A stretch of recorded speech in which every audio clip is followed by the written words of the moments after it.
విశాఖపట్నంలో స్టాఫ్ నర్సులుగా పనిచేస్తూ head నర్సులుగా promotion మీద కేజీహెచ్కి వచ్చిన వాళ్ళ మీద సిటిజన్స్ ఫోరం అనే సంస్థ అధ్యక్షుడు బీవీకే బాబ్జీ ఫిర్యాదు చేయడం మనందరికీ తెలిసిందే. దీంతో విశాఖపట్నం రీజనల్ ట్రైనింగ్ సెంటర్లో డాక్టర్ మీనాక్షి ఎంక్వైరీకి వీళ్ళకి నోటీస్ ఇవ్వడం జరిగింది. అలాగే కేజీహెచ్ గ్రూప్లో కూడా వచ్చాయి. దీంతో ఎంక్వైరీకి నర్సులు వచ్చారు. అయితే వీళ్ళు ఉదయం 9 గంటల నుంచి ఇక్కడ ఎంత పడిగాపులు కాస్తున్నా తమ మీద కంప్లైంట్ ఇచ్చిన ఆ బాబ్జీ అనే వ్యక్తి ఇక్కడికి రాకపోవడం పలు అనుమానాలకు దారితీస్తున్నారు. దాంతో అతను ఇచ్చిన కంప్లైంట్ ఫేక్ కంప్లైంట్ అని ఇక్కడ నర్సుల సంఘం ప్రతినిధులు వీబీసీ ఆన్ టీవీకి స్పష్టం చేస్తున్నారు. తాము ప్రమోషన్లు పొందడానికి నీతి న్యాయంగానే పోరాటం చేశామని, ఎలాంటి లంచాలు నగలు అలాగే ఎలాంటి ఆర్డీఎఫ్స్లు ఎవరికి ఇవ్వలేదని వీళ్ళు స్పష్టం చేస్తున్నారు. ఎంక్వైరీ ద్వారా తమ నిర్దోషిస్తాం నిరూపించుకుంటామని నర్సింగ్ అసోసియేషన్ ప్రతినిధులు స్పష్టం చేస్తున్నారు. ఇప్పుడు వారి అభిప్రాయాలు వారి మాటల్లోనే విందాం రండి.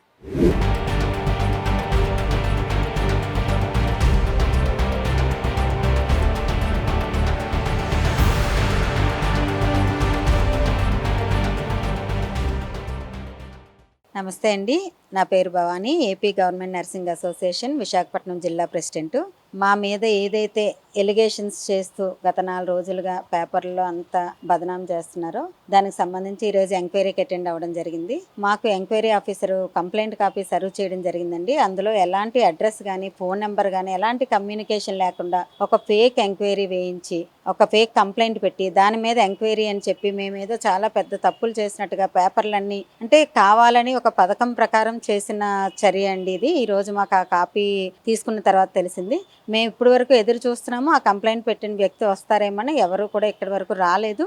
మేము అసోసియేషన్ లీడర్లుగా రాజ్యాంగబద్ధంగా గవర్నమెంట్ కండక్ట్ చేసిన ఎలక్షన్లో ఎన్నుకోబడిన వాళ్ళమే. మేము ఎన్నుకున్నబడినప్పటి నుంచి జీరో కరప్షన్తో ప్రమోషన్ మన హక్కు, ఎలాంటి లంచాలు ఇవ్వకుండా ప్రమోషన్లు మనం తీసుకోవాలి. ఎందుకంటే 30 ఏళ్ళు సర్వీసు మహా అయితే ఇంకో 5 ఏళ్ళు చేస్తారు. ఈ 35 సర్వీసులో మేము తీసుకున్న ఒకే ఒక్క ప్రమోషన్ ఇప్పుడున్న పరిస్థితిలో. ఈ ఒక్క ప్రమోషన్ కూడా మనం డబ్బులు పెట్టి ఎందుకు కొనుక్కోవాలి, మన ప్రమోషన్ని మనం రాజ్యాంగబద్ధంగా తీసుకోవాలి అనే నినాదంతో మేము వచ్చాము. అలాగే తీసుకుంటున్నాం. మేము వచ్చినప్పటి నుంచి చాలా ప్రమోషన్స్ జరిగినాయి. ఒక్క రూపాయి కలెక్షన్ లేదు. అలాగే ఇప్పుడున్న రీజనల్ డైరెక్టర్ రాధారాణి మేడం కూడా జీరో కరప్షన్ మేడం అయితే ఓపెన్గా ప్రమోషన్లో ఎవరున్నారో వాళ్ళందరినీ పిలిచి మీరు ఈ ఆఫీస్లో కానీ బయట కానీ ఎక్కడ ఎవరికి రూపాయి ఇచ్చినా కూడా ఈ ప్రమోషన్స్ ఆపేసి మీకు పనిష్మెంట్ ఇస్తారని ఓపెన్గా స్టేట్మెంట్ ఇస్తారు మేడము. మేము అలాగే నిబద్ధతతో ఉన్నాము. అలాగే ఆర్డీ ఆఫీస్లో కూడా గతంలో చాలా జరిగి ఉండొచ్చు, దానికి మాకు ఎలాంటి సంబంధం లేదు. బట్ మేము లీడర్లుగా ఎలక్ట్ అయ్యాక ఎలాంటి కరప్షన్కి తోవ లేకుండా పనిచేస్తున్నాము. ఆర్డీ ఆఫీస్లో కూడా ఉన్న క్లర్కులు కానీ సిబ్బంది కానీ ఎవ్వరు కూడా ఒక రూపాయి కూడా లంచం తీసుకోవట్లేదు. ఆర్డీ మేడం జెన్యూనిటీ రాష్ట్రం అంతా తెలుసు, ఆమె అంతా సిన్సియరు. అలాంటప్పుడు ఈ కలెక్ట్ చేసిన డబ్బులు ఎవరి అకౌంట్లోకి వెళ్ళి ఎవరికి ఇచ్చాము, అసలు ఇంత ఫేక్ కంప్లైంట్ పెట్టాల్సిన అవసరం ఎవరికి వచ్చింది అంటే కేవలం ఎదుగుదలని ఓర్వలేక జరుగుతున్న పనులు ఇవన్నీ. ఒక అసోసియేషన్ అన్నాక సభ్యులు లీడర్లుగా మనల్ని ఎన్నుకున్న తర్వాత అసోసియేషన్ని డెవలప్మెంట్ చేసి దాని యొక్క వాల్యూని పెంచి నెక్స్ట్ తరాలకు అందజేయటమే మా ఉద్దేశం. ఎందుకంటే అసోసియేషన్లు శాశ్వతం, కానీ సభ్యులు అందులో పోటీ చేసిన వాళ్ళు ఎప్పుడు శాశ్వతం కాదండి. ఈరోజు మేము లీడర్స్, రేపు కాకపోవచ్చు, రేపు ఇంకొకరు లీడర్లుగా రావచ్చు, కానీ మేము చేసిన డెవలప్మెంట్ని వాళ్ళు కంటిన్యూ చేసుకుంటారు. యాజ్ ఏ అసోసియేషన్ లీడర్గా అసోసియేషన్ డెవలప్ చేయాల్సిన బాధ్యత, దాని విలువను పెంచాల్సిన బాధ్యత మా మీద ఉంది. మేము అదే పని చేస్తున్నాము. దాన్ని ఓర్వలేక ఇవన్నీ జరుగుతున్నాయి. ఈ నిజాలన్నీ కూడా మేము కూడా ఊరుకోమండి. మేము కూడా వీటిని తేలుస్తాము త్వరలోనే. మా నిజాయితీ మాకు ఎలాంటి భయం లేదు. ఇంత పేపర్లు వచ్చాయని మేము భయపడైతే లేము. ఎందుకంటే మేము జెన్యూన్గా ఉన్నాము. మాకు ఎలాంటి భయం లేదు. ఈ వచ్చినవన్నీ అవాస్తవాలని అందరికీ తెలుసు, అయినా కూడా ప్రచారం జరుగుతుంది. సో దీని మీద మేము కూడా ఫర్దర్గా వెళ్తామండి. ధన్యవాదాలు. అందరికీ నమస్కారం అండి. నా పేరు Varalakshmi. AP government nursing association Visakhapatnam జిల్లాకి నేను నర్సింగ్ అసోసియేషన్లో సెక్రటరీగా రాజ్యాంగబద్ధంగా ఎన్నికలు జరిగి ఎలక్ట్ అవ్వడం జరిగిందండి. నాటి నుంచి నేటి వరకు క్యాన్వసింగ్ టైంలోని ఏదైతే ఒక ప్రణాళిక రూపొందించుకున్నామో జీరో కరప్షను పారదర్శకతతో మాత్రమే మనం పనిచేయాలి. ఒక వ్యవస్థను బాగు చేయాలంటే వ్యక్తులతోనే అవుతుంది. వ్యక్తులు అంటే ఒక వ్యక్తితోనే మొదలవుతుంది. కాబట్టి మనతోనే మొదలు పెడదాము. పూర్వం వాళ్ళు ఎలా ఉన్నారో మనకు తెలియదు, మనకు అనవసరం. బట్ మనతో ఆ జీరో కరప్షన్ నినాదాన్ని మనం ముందుకు తీసుకొని వెళ్ళి ఈ యొక్క ప్రస్తుతం ఉన్న పరిస్థితుల నుంచి మెరుగైన పరిస్థితులు తీసుకొచ్చి ఇంకా బెటర్గా తీసుకొచ్చి మంచిగా నర్సింగ్ అసోసియేషన్ని ముందుకు తీసుకెళ్ళాలి అనే ఉద్దేశంతో ఇప్పుడు మేము ఈ 1.5 year నుంచి కూడా కష్టపడి పనిచేయడం జరుగుతుందండి. అది మా జిల్లాలో విశాఖపట్నం జిల్లాకి సంబంధించి ఎవరిని అడిగినా చెప్తారండి. ఎంత పారదర్శకంగా ఏ పనైనా జరుగుతుందో మిగతా జిల్లాల్లో కానీ మిగతా జోన్స్లో కానీ అసలు ఎలా జరుగుతుందో ఎక్కడ జరుగుతుందో మేము వేరే అసోసియేషన్స్ కోసం కానీ ఏ సంఘం కోసం కూడా మేము ఇప్పుడు కామెంట్ చేయడం మీరు విని ఉండరు, మేము కామెంట్ కూడా చేయమండి. కానీ టార్గెటెడ్గా కొన్ని సంఘాలు మమ్మల్ని టార్గెట్ చేసి అంటే పూర్తిగా 99% 100కి 99% ఆడవాళ్ళతోనే నడపబడుతున్నటువంటి ఒకే ఒక్క nursing association AP government nursing association single cadre ఆడవాళ్ళతో నడపబడుతుందండి. ఆడవాళ్ళమైన మమ్మల్ని టార్గెటెడ్గా కొంతమంది బాధ పెడుతున్నారు, ఇబ్బందులు పెడుతున్నారు. ఫేక్ కంప్లైంట్స్ ఏదో ఒకటి న్యూసెన్స్ క్రియేట్ చేయడం కోసం అని చెప్పేసి పెడుతున్నారండి. అయితే ఎవరో ఏదో పెడుతున్నారు అని అట్టబోగట్టాలు తప్ప ఇప్పటి వరకు మా నోటీస్కి అఫీషియల్గా రాలేదండి. అఫీషియల్గా మొన్న ఇలా ఎంక్వైరీ అని చెప్పేసి మొన్న ఒక రోజు 13వ తారీఖు అని ముందు చెప్పడం జరిగిందండి. అది కూడా పేపర్ల ద్వారా మాత్రమే మాకు ఇన్ఫర్మేషన్ వచ్చింది. అంటే ఎవరో మేమంటే కిట్టని వాళ్ళు ఆ సంఘం ఇలా ముందుకి ఇద్దరు ఆడవాళ్ళు కలిపి ఇంత స్ట్రాంగ్గా ఉండి సంఘాన్ని ముందుకు తీసుకెళ్తున్నారని మా గ్రోత్ని చూసి తట్టుకోలేక మెంబర్స్ మా మీద పెట్టుకున్న నమ్మకాన్ని చూసి వాళ్ళు ఓర్వలేక ఇదంతా నడిపిస్తున్నారండి. ఇదంతా చేస్తున్నారు. వాళ్ళు పేపర్లో వేయించి టీవీలో వేయించి కంప్లైంట్లు పెట్టించి ఈ కథ అంతా నడిపించి మరలా వాళ్ళే గ్రూపులన్నిటిలోనే సర్క్యులేట్ చేసి మేము కాదు అని భుజాలు తడుముకునే పరిస్థితులు కూడా మా వరకు వస్తున్నాయండి. కానీ మిగతా సంఘ నాయకులు చాలామంది మాకు ఫోన్ చేసి అడగడం కూడా జరుగుతుందండి. మీరు ఎందుకు ఊరుకుంటున్నారు, మీకు ఎందుకు ఊరుకుంటున్నారని. అయితే ఒకటే చెప్తున్నామండి, సంఘ నాయకులకి కొన్ని బాధ్యతలు ఉంటాయి. ఇంకొకటి ఎప్పుడు అభియోగాలు ఎదుర్కొంటున్న సమయంలో ఎవరి మీద కూడా మనం కామెంట్స్ అనేది చేయకూడదు అనే నియమంతో ఇప్పటి వరకు మా మీద ఎవరైతే అసత్య ప్రచారాలు చేస్తున్నారో ఆ యూనియన్ నాయకులు కానీ లేదు అంటే ఆ కొన్ని మీడియా కానీ ఎవరి కోసం మేము ఏ కామెంట్ చేయలేదండి. బట్ ఎంక్వైరీ అనేది 13కి ముందుకు ప్లాన్ చేసి అది మీడియాలో 4 రోజులు దడ నెగిటివ్గా ఫుల్గా కొన్ని మీడియాని వాళ్ళు వాడుకుని వాళ్ళతో నెగిటివ్గా రాయిపించి దాన్ని సర్క్యులేట్ చేశారండి. అయితే ఇప్పుడు దాని నిమిత్తం ఇప్పుడు ఎంక్వైరీ మరలా 8వ తారీఖుకి ప్రీపోన్ చేయడం జరిగిందండి. ప్రీపోన్ చేసి ఈ రోజు మమ్మల్ని ఎంక్వైరీకి రమ్మని మాకు కబురు చేశారు. కబురు చేస్తే మాకేం భయం లేదండి, మేము ఒకటి చెప్తున్నాము, మా అదృష్టమో మా దురదృష్టమో ఇది మాకు తెలియదు. ఇంతమంది పోటీ చేస్తే మేము గెలిచాము. అది మా సభ్యులు మా మీద పెట్టుకున్న నమ్మకం. అది దాన్ని పూర్తిగా మేము అది దక్కించుకొని ఆ నమ్మకం ప్రకారం మేము ముందుకెళ్ళాలి. వాళ్ళ హక్కుల కోసం మనం పోరాడాలి. మా బాధ్యత ప్రకారం మేము చెయ్యాలి అనే ఉద్దేశంతో మేము చేస్తున్నాం. ఇప్పుడు ఎంక్వైరీ అనేది జరుగుతూ ఉందండి, ఆన్ ప్రాసెస్లో ఉంది. కంప్లైంట్ ఇచ్చింది సిటిజన్స్ ఫారము 1990 అనే ఒక ఫారం అండి. అది ప్రింటెడ్ ఫారం. అది ఆల్రెడీ ఇప్పుడు మాకు ఆ కాపీ అనేది సర్వ్ చేయడం జరిగిందండి. బాబాజీ అనేది రాలేదండి.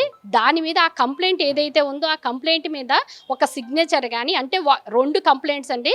ఒకరికి ఇచ్చిన కంప్లైంట్ హెల్త్ మినిస్టర్ గారికి అది ఇచ్చిన కంప్లైంట్లో కే అని డి అని పెట్టుందండి. ఇక్కడ కలెక్టర్ గారికి ఇచ్చిన కంప్లైంట్లో కే అని పెట్టుందండి. ఇంకొకటి కంప్లైంట్ కూడా ఒకటి కాదు, మ్యాటర్ ఒకటే బట్ ప్రొఫార్మా ఒకటి కాదు, డిఫరెంట్గా ఇస్తున్నారు. కానీ అంటే ఈ రోజు 9 గంటలకి వస్తే యాక్చువల్గా మాకు 11 గంటలకు ఇచ్చారండి. కానీ అసలు ఎవరు పెట్టారో చూద్దాం, మేము 9ంటికే వచ్చి గేట్ దగ్గర కూర్చున్నామండి. కానీ ఇప్పటికొచ్చి ఆ బాబాజీ అన్న ఆయన ఎవరూ రాలేదు. నెక్స్ట్ ప్రీవియస్ డేస్లో కూడా ఫోన్ నెంబర్ కానీ అడ్రస్ కానీ కమ్యూనికేషన్కి సంబంధించింది ఎటువంటి ఇన్ఫర్మేషన్ కూడా మాకు సర్వ్ చేసినటువంటి కాపీలో లేదండి.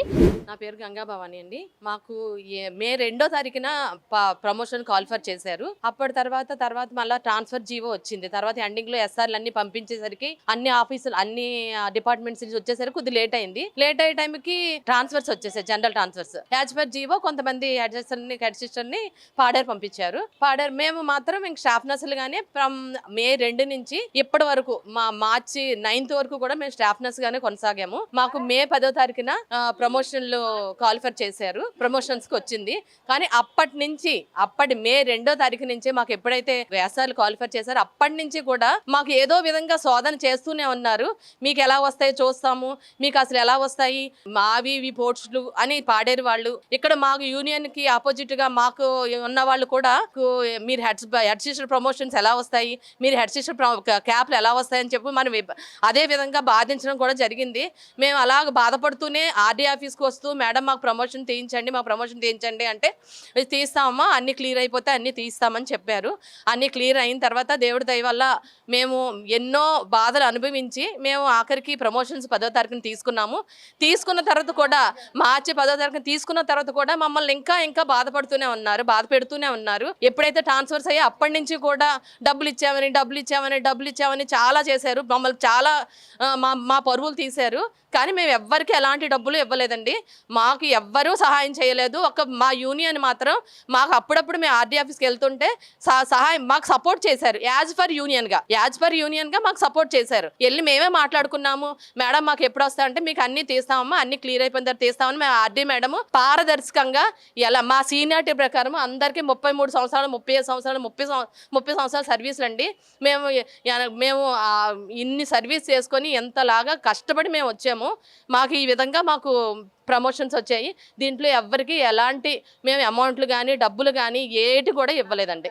నా పేరు అలివేణి. నేను కేజీహెచ్లో హెడ్ నర్స్గా ప్రమోషన్ తీసుకున్నాను.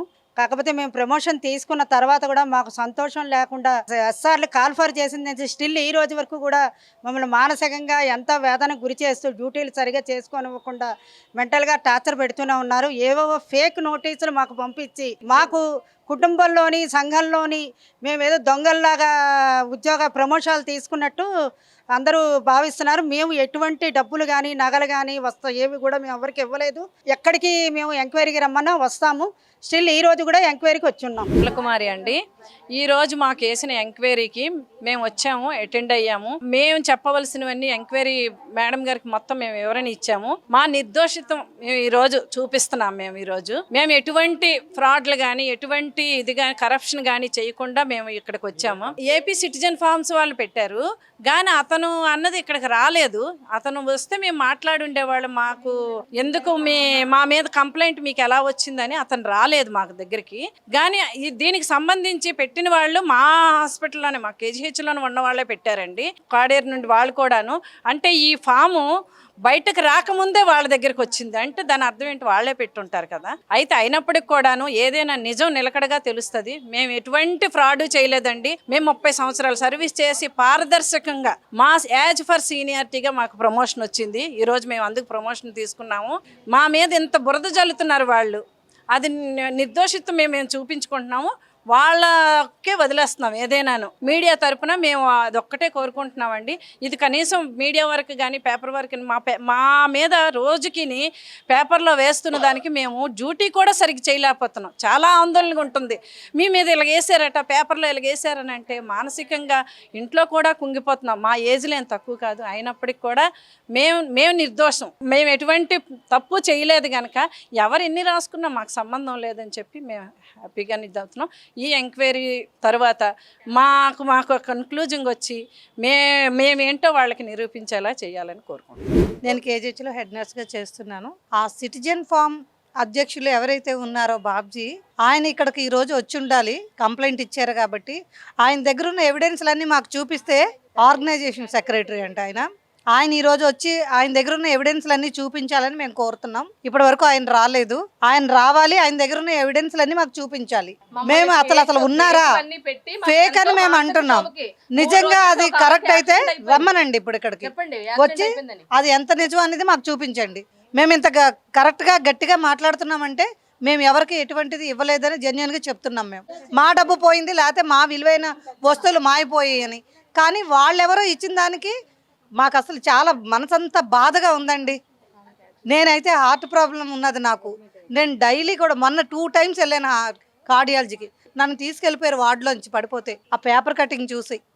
మాకు మాత్రం ఆ బాబ్జీ గారిని రప్పించి ఆ ఎవిడెన్స్లు చూపించమని చెప్పండి.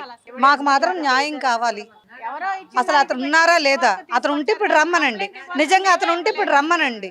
ఆయన పేరుతోటి ఇది వరకు కూడా చాలా వచ్చాయి కంప్లైంట్, కానీ అతను లేరని మేము అంటున్నాం. ఉంటే రప్పించండి. నా పేరు పద్మ అండి, తను భవాని, అమ్మాయి ధనలక్ష్మి. మేము ముగ్గురు కూడా ఎస్టీ రూల్ ఆఫ్ రిజర్వేషన్లో వచ్చాము. ఈ ప్రమోషన్లు మాకు జెన్యున్గానే, అంటే మా సీనియారిటీ ప్రకారం మాకు ఎస్ఆర్ కాల్ఫర్ చేశారు. చేసిన తర్వాత మేము అందరూ ఎస్ఆర్ ఇచ్చారు, మాకు కాల్ఫర్ చేసి పిలిచారు. ఈలోపు మళ్ళీ ఇదే ఇక మా వెనకాల ఉన్న వాళ్ళతో కొంతమంది ఇది జెన్యున్గా రాలేదు, మీరు అందరూ కూడా అని చెప్పి మా వెనకాల మా ఎస్టీ బ్యాచ్ మా వెనకాల ఉన్న మిగతా వాళ్ళతో కూడా వాళ్ళని అబ్జెక్షన్ పెట్టించడం జరిగింది.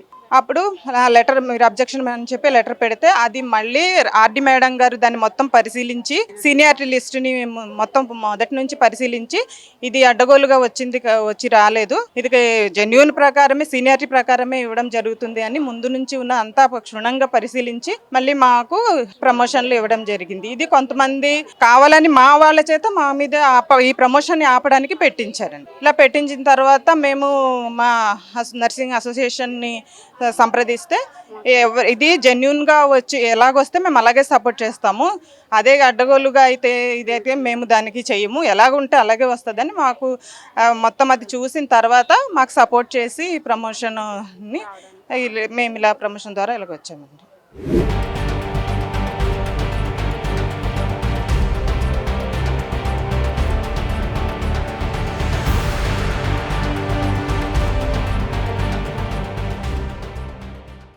విన్నారు కదా, ఏపీ నర్సింగ్ అసోసియేషన్ విశాఖ జిల్లా ప్రతినిధులు, అలాగే హెడ్ నర్సులుగా పదోన్నతులు పొందిన కొంతమంది నర్సులు చెప్పిన విషయాలు అందరూ విన్నారు కదా. ముఖ్యంగా సిటిజన్స్ ఫోరం ప్రతినిధి బాబ్జీ ఇక్కడికి ఎంక్వైరీకి రాకపోవడం పలు అనుమానాలు వ్యక్తం చేస్తారు. అలాగే అతను వీళ్ళ మీద చేసిన ఆరోపణలు పూర్తిగా అవాస్తవాలను వీరు స్పష్టం చేస్తున్నారు. వీడియో జర్నలిస్ట్ సూర్యతో శ్రీనివాస్, VB7 TV, విశాఖపట్నం.